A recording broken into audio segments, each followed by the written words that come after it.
we have a new car to work on. This car is going to be revealed in 2 to 3 weeks because this is our flipper car. We're trying to put money into it, very little, as little as we can. Then we're going to try to get our money out of it. So this is the whole entire How to Flip a Car series. But for today, we're going to work on a different car. So this is my brand new, to me, 2010 Mini Cooper S.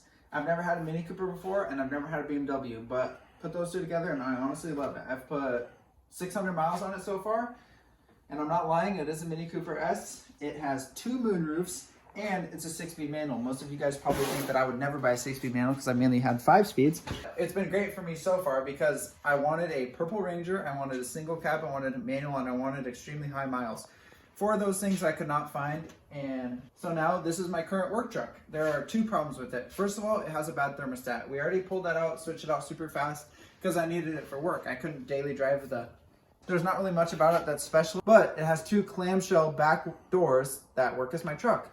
So I've been daily driving this. We had to get it reliable. We don't want it too reliable, but we want it good enough to drive. So now today, our issue is that it has a bad O2 sensor. My very first thought from that was that it has an oil leak. Why? I'm not really sure because I don't know Mini Coopers. I know BMWs. This is a BMW, but I don't know BMWs as well as I think I do.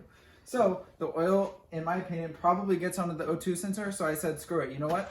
Let's just replace the turbo. We don't really know what's wrong. We're going to figure out along the way as we go. But like I said, my very first thought is that the oil goes through the turbo, gets down onto the O2 sensor. And I'm like, well, if the O2 has a code, then that comes up from the turbo. So I got a turbo. So now it's time to dig into the car, start replacing the turbo. What we bought is not actually the housing of the turbo. It's not the cartridge, it's just the pill. This came from a Mini Cooper Sport, and so it's got a lot more boost, a lot more power. I think it runs about 29 pounds of boost, and that's gonna be a lot for this little guy. It only weighs 2,900 pounds. So we're gonna throw this in there and take it down the street. Then we're going back to Cali. So first things first, we got the car jacked up, all 4 sides. We drained all the coolant because it's easy. It comes right from underneath the car. Now we're gonna pop the hood, do what we can. We haven't watched videos yet, we probably will later, but we're gonna try our best to pull the turbo out. We're gonna have to pull apart the 2 sides, insert the middle, the pill, again, put it back together, and then hopefully we'll be back on the road, back to Cali. So like he said before, this is a BMW driven car. It may have the Mini Cooper badge, but it's a BMW engine. BMW turbo, BMW everything. It's perfect actually. But what's not perfect is the turbo, and that's what we're replacing. It's right up front, good access to it, so it shouldn't be too difficult. But once again, it's a BMW, so there's gonna be some bunnies to the road.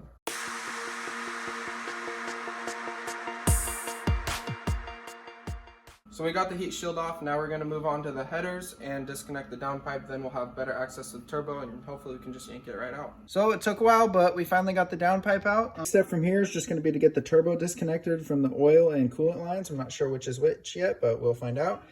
And then get the tubes taken off the turbo, and then it's just gonna be the stud bolts on the exhaust manifold, and then the whole thing should drop down.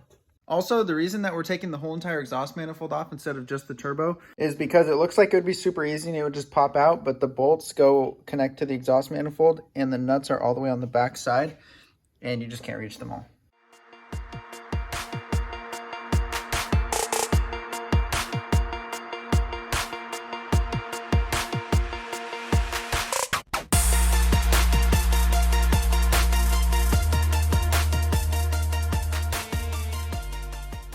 All right, that should be everything. It looks like we're all disconnected and ready to go, and it's feeling super loose. So hopefully I'm just gonna be able to grab this thing with both hands and yank it out. Oh.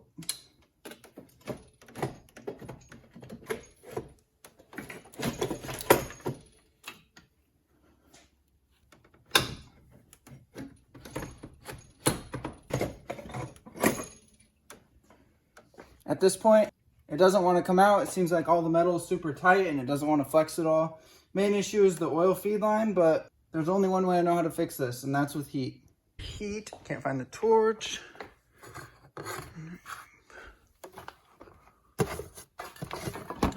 Perfect.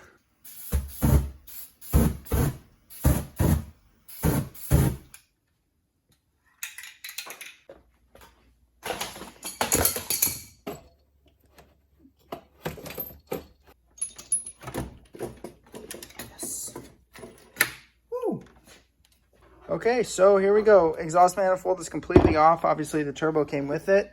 We just need to undo those bolts and a couple on the other side, and then we'll be able to take it off. And like Jay said, we're going to be keeping the hot side and the cold side. The only thing we're going to be swapping out is the pill or the cartridge. So here pretty soon, we're going to get this thing split, take off all the accessories and the sensors, stuff like that. Then we're going to be able to swap out the middle, and we should be good to go and throw it back together.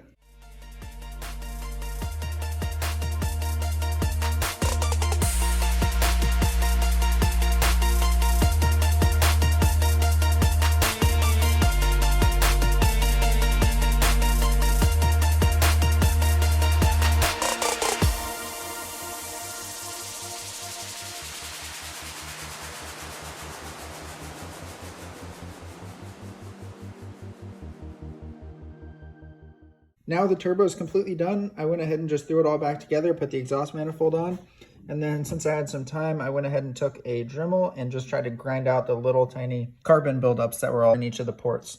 It's time to get everything cleaned up and just put it all back together, how it came apart.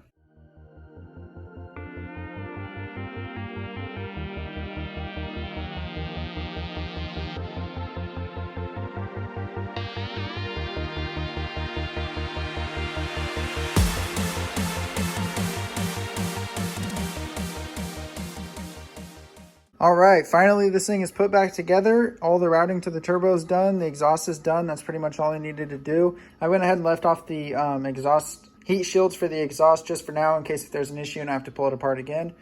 But now I'm just going to fill it up with oil, fill it up with coolant, and let it run for a minute, and hopefully it'll be good.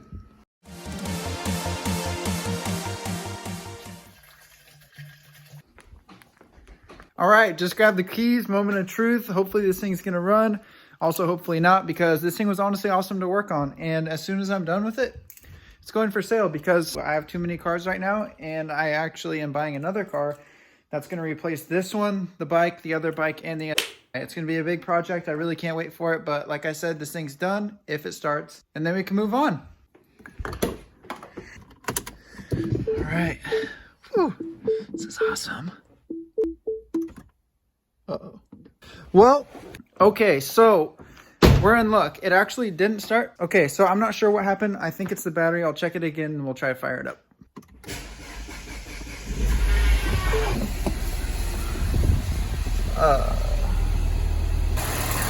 Yeah! Woo!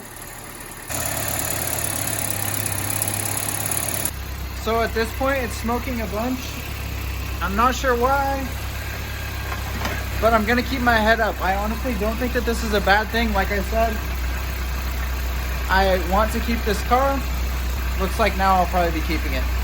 Okay, I just fired it up again. Hopefully I can read some codes. There we go.